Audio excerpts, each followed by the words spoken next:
আসসালামু আলাইকুম।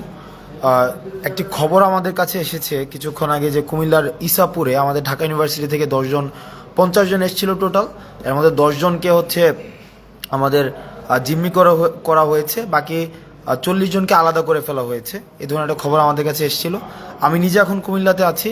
আমার কুমিল্লাতে এসেছি আমাদের ত্রাণ সহায়তা নিয়ে, এবং এই ত্রাণটি আমরা কিছুক্ষণের মধ্যেই কুমিল্লা যেই আমাদের পুলিশ লাইন আমরা পৌঁছে দিব, এবং সেখানে আরও অন্যান্য যে ত্রাণগুলো রয়েছে সমন্বিতভাবে আমরা সেখানে হচ্ছে পৌঁছে দেব। অর্থাৎ যে এলাকাগুলো রয়েছে বিশেষ করে বুড়িচং এবং হচ্ছে যে এলাকাগুলো ভাঙনপ্রবণ যে এলাকা, সেখানে আমরা পৌঁছে দেব। এখন বিষয়টি হচ্ছে যে কুমিল্লার যে বিষয়টি দাঁড়িয়েছে, আমরা এখানে স্থানীয় যিনি এসপি রয়েছেন ওনার সাথে আমার ব্যক্তিগতভাবে কথা হয়েছে এবং ওসিকে সেখানে পাঠানো হয়েছে। সর্বশেষ খবর পাওয়া পর্যন্ত ওনারা যেটি জানিয়েছেন, এই খবরটি যার মাধ্যমে পেয়েছেন, যে নাম্বারটি দেওয়া আছে তাকে রিচ করা যায়নি। যে যার নাম্বার সাব্বির নামের একজনের নাম্বার দেওয়া হয়েছে, যে সাব্বিরের সাথে যোগাযোগ করতে বলা হয়েছে, কিন্তু সাব্বির নামের যেই ভদ্রলোক ওনাকেও এখনও পর্যন্ত রিচ করা যায়নি। এবং এই খবরটি আসলে সত্যতা কতটুকু সেটি নিয়েও এখনও পর্যন্ত আমরা সন্দিহান। কারণ এসপি মহোদয় এবং হচ্ছে ওসি নিজে গিয়েছেন, এখনও পর্যন্ত এই ধরনের কোনো খবর পাওয়া যায়নি। মানে এখনও পর্যন্ত এই ধরনের কোনো পাওয়া যায়নি। তো অনেকে ভাবছে হয়তো যে তাদেরকে ডাকাত সন্দেহে এলাকাবাসী হয়তো আটক করেছে। ওই যে 50 জন ওখানে রয়েছে, এইটি সত্যতা এখনও পর্যন্ত নিশ্চিত করা যায়নি। তো আমরা চেষ্টা করছি। আমরা এখনও পর্যন্ত আছি কুমিল্লাতে আজকে সারাদিন থাকবো, এবং হচ্ছে আমরা এখানে যে প্রত্যন্ত এলাকায় প্রান্তিক পর্যায়ে যে ত্রাণ আজকে যেগুলো আমরা সংগ্রহ করেছি সেগুলো আমরা পৌঁছে দেওয়ার চেষ্টা করব। এবং অ্যাট দ্য সেম টাইম আমরা যে কাজটি করব সেটি হচ্ছে যে যাদের খবর এসেছে যে ইসাপুরে হচ্ছে যে তাদেরকে আটক করা হয়েছে, তাদের পুনরুদ্ধারের জন্য, তারা যদি আসলেই মূলত আটক হয়েও থাকে, তাদের পুনরুদ্ধারের জন্য আমাদের যেই প্রচেষ্টা রয়েছে এবং আইনগত যে বিষয়গুলো রয়েছে সেটি যেন নিশ্চিত হয়, সেই কাজটিও আমরা করব। ঢাকা ইউনিভার্সিটির যারা রয়েছেন, আমার সহপাঠী থেকে শুরু করে সিনিয়র জুনিয়র, আপনারা বিভিন্নভাবে কনসার্ন জানাচ্ছেন আজকে বেশ অনেকক্ষণ ধরে আমাকে বিভিন্নভাবে আমাকে জানাচ্ছেন। আমি আপনাদেরকে বলবো যে এখনও পর্যন্ত এই ধরনের ঘটনা ঘটেছে বলে আমাদের পুলিশ থেকে আমরা জানতে পারিনি। দ্বিতীয় যে বিষয়টি সেটা হচ্ছে সাকিব, আমাদের ছোট ভাই সাকিব, মনোয়ার এবং হচ্ছে যে আমাদের হোসাইন, এই তিনজন আমরা জানি যে ফেসিবাদ বিরোধী আন্দোলনের একদম শুরুর দিকে আমরা যখন আনুষ্ঠানিকভাবে এক দফা দেওয়ার পূর্বেই কিন্তু আমরা দেখেছি যে তাদের একটি মিছিল আমরা আমাদের জৌহল থেকে ওরা দিয়েছিল। ঢাকায় তখন হচ্ছে লকডাউন, ঢাকায় এক ধরনের ব্ল্যাক আউট ছিল, আমরা ইন্টারনেট শাটডাউন দিয়ে দেওয়া হয়েছিল, আমাদের কারফিউ জারি করা হয়েছিল। সেই পরিস্থিতিতে দাঁড়িয়েও কিন্তু আমরা দেখেছি যে বাকি যেই মানুষগুলো, যে আমাদের হোসাইন, সাকিব এবং হচ্ছে মনোয়ার, তাদের যেই এক ধরনের সবসময় ফেসিবাদ বিরোধী আন্দোলনে তাদের সক্রিয়তা ছিল। যখনই লক্ষ্মীপুরের বন্যার খবরটি আসে, আমরা তাদেরকে দেখেছি যে পরের দিনই তারা ঢাকা থেকে ছুটে গিয়েছে রিফাত রশিদ, বাকের, তারপরে হচ্ছে আমাদের অন্যান্য আরও সমন্বয়কদের সাথে। দুঃখজনক বিষয় হচ্ছে যে তাদের সাথে গতকাল রাত থেকে এখনও পর্যন্ত কোনো ধরনের যোগাযোগ করা যায়নি তাদের সাথে। আমরা চেষ্টা করছি যে স্থানীয়, আমরা ডিসির সাথে কথা বলার চেষ্টা করেছি, এসপির সাথে কথা বলার চেষ্টা করেছি, কিন্তু ওখানের যে পরিস্থিতি, মানে ওখানের যে সার্বিক পরিস্থিতি এমন পর্যায়ে এসে দাঁড়িয়েছে যে ডিসি বা এসপি কারো কাছে আমরা রিচ করতে পারিনি। অর্থাৎ ইন্টারনেট ব্ল্যাক আউট হয়ে গিয়েছে, মানে কমপ্লিটলি ব্ল্যাক আউট হয়ে গিয়েছে। আমরা চেষ্টা করছি যে সাকিবদের কাছে পৌঁছানো, রিয়াদদের কাছে পৌঁছানো, মনোয়ারদের কাছে পৌঁছানো। আপনারা আপনাদের জায়গা থেকে আপনারা চেষ্টা করুন। আর তৃতীয় একটি বিষয়, আমরা দেখতে পাচ্ছি যে বাংলাদেশের বিভিন্ন জায়গা থেকে ত্রাণ সহায়তার জন্য আমরা 20 জনের টিম নিয়ে, 30 জনের টিম নিয়ে ফেনীমুখী হচ্ছি, নোয়াখালীমুখী হচ্ছি। আপনাদের কাছে অনুরোধ থাকবে, এভাবে টিম নিয়ে আসার কোনো প্রয়োজন নেই।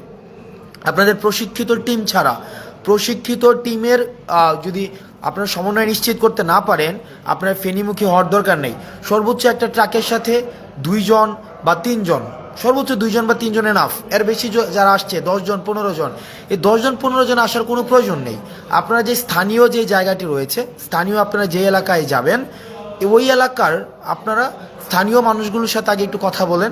তাদের জায়গা থেকে আপনি দেখবেন যে 15 জন 10 জন বা ওখানের এলাকাবাসী আপনাদেরকে সহায়তা করছে। খালি শুধু শুধু ঢাকা থেকে 10 জনের একটা টিম নিয়ে যাচ্ছেন, 20 জনের একটা টিম নিয়ে যাচ্ছেন, গিয়ে সেটা আরও বেশি আপনাদের হচ্ছে বার্ডেন ক্রিয়েট করা হচ্ছে। ওই এলাকার মধ্যে একটা বার্ডেন ক্রিয়েট করা হচ্ছে। আপনাদের নিজস্ব খাওয়া দাওয়ার যে এই বিষয়গুলোর একটা বার্ডেন রয়েছে, তারপর হচ্ছে চলাফেরার একটা বার্ডেন রয়েছে, ট্রান্সপোর্টেশনের একটা বার্ডেন রয়েছে।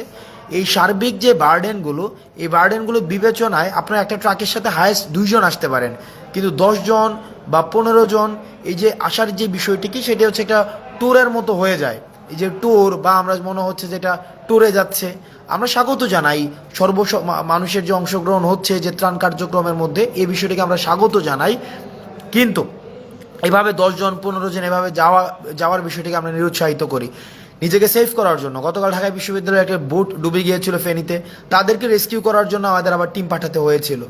এখন আমাদের যে এই সংকটকে আমরা আমাদের অংশগ্রহণের মধ্য দিয়ে আরও বেশি আমরা সংকটতর করতে পারি না, বরং আমরা যেটা করতে পারি সেটা হচ্ছে এই সংকটটিকে কীভাবে মিটিগেট করা যায়। আমাদের মিটিগেশন এবং অ্যাডাপ্টেশন প্রসেসের মধ্য দিয়ে সেই জায়গাটিতে আমাদের হচ্ছে গুরুত্ব বেশি করে দিতে হবে। রেদার আমরা যদি এই কাজটি বারবার করে এই সংকটকে আমরা আরও বেশি পাইল আকারে বৃদ্ধি করতে থাকি, তাহলে সেটি কিন্তু আমাদের জন্য হচ্ছে একটি প্রবলেমেটিক এবং এটি ইনএসকেপেবল প্রবলেম আমাদের জন্য ক্রিয়েট করবে। আমরা চাই না আমাদের জন্য এই প্রবলেমগুলো ক্রিয়েট হোক। আমরা চেষ্টা করছি, আজকে 3টি বিষয় নিয়ে আমি কথা বললাম। 1 নম্বর বিষয় হচ্ছে যে ইসাপুরে যারা হচ্ছে খবর এসেছে ডাকাত ধরেছে, এই বিষয়টি নিয়ে এখনও সত্যতা জানা যায়নি। 2 নম্বর বিষয় সাকিব, হোসাইন রিয়াদ এবং মনোয়ারের যে বিষয়টি সেটি নিয়ে। আর 3 নম্বর বিষয় আপনারা আপনাদের জায়গা থেকে চেষ্টা করবেন যেন যে সাঁতার না জানলে এবং যদি প্রশিক্ষিত কোনো রেস্কিউ টিমের সাথে যদি সংশ্লিষ্টতা না থাকে, তাহলে সেক্ষেত্রে আপনারা ত্রাণ কার্যক্রমে আসার প্রয়োজন নেই। রেদার আপনারা যেটা করতে পারেন, টিএসসিতে আপনারা দেখেছেন যে আমাদের প্রতিদিন ত্রাণ কার্যক্রম চলছে। আমি আজকে কুমিল্লা এসেছি, কুমিল্লায় হয়তো আমি সকালের মধ্যে ফজরের মধ্যে ত্রাণ কার্যক্রম আমরা শুরু করে দিতে পারবো পুলিশ লাইন থেকে। আবার 3টার দিকে ঢাকায় ব্যাক করে আবার আমরা ত্রাণ সংগ্রহ করব এবং ত্রাণগুলো বাংলাদেশের বিভিন্ন জায়গায় আমরা পৌঁছে দেওয়ার চেষ্টা করব। ত্রাণগুলো বিভিন্ন জায়গায় পৌঁছে দেওয়ার চেষ্টা করব। আপনারা কুমিল্লায় যারা রয়েছেন বিভিন্নভাবে আমাদের কাছে শঙ্কার কথা বলেছেন, আমরা আমাদের জায়গা থেকে আমরা চেষ্টা করেছি। এবং এটি যেহেতু এটা জাতীয় দুর্যোগ, এবং এই জাতীয় দুর্যোগে আমাদের জয়েন্ট কোলাবোরেটিভ ভেঞ্চার ছাড়া আমাদের কখনোই এই জাতীয় দুর্যোগ থেকে উত্তরণ সম্ভব নয়। আমাদের এই দুর্যোগটিকে আমরা দেখছি যে এটি একটি ইন্টেনশনালি ভারত ওয়াটার গেটগুলোকে খুলে দিয়েছে, আমাদেরকে পূর্ব প্রস্তুতির কোনো সুযোগ দেয়নি। এটির মধ্য দিয়ে আমাদের ভারতের সাথে পরবর্তী যে সম্পর্কটি, সেই সম্পর্কটি একটি টেস্টিমোনিয়াল হিসেবে বিবেচিত হবে। আমরা বিবেচনায় রাখতে চাই ভারত আমাদের সাথে এখন যেভাবে আচরণ করছে, ভবিষ্যতে আমরা ভারতের সাথে কিভাবে আচরণ করব, এই বিষয়টি টেস্টিমোনিয়াল হচ্ছে এখনের সিদ্ধান্ত। ভারতের সিদ্ধান্তটি নিয়ে নিল এবং তারা আমাদের সাথে প্রতিবেশী সুলভ আচরণ করেনি। যেহেতু কুমিল্লা একটি ভারতের বর্ডার ঘেঁষিত একটি এলাকা, বুড়িচং, বিশেষ করে বুড়িচং, ওদিক থেকে কসবা রয়েছে, ব্রাহ্মণবাড়িয়ার কসবা রয়েছে, আমরা চেষ্টা করছি যতটা সম্ভব আমাদের হচ্ছে এই সংকটগুলোকে কাটানো। আপনারা আপনাদের জায়গা থেকে আপনারা চেষ্টা করুন।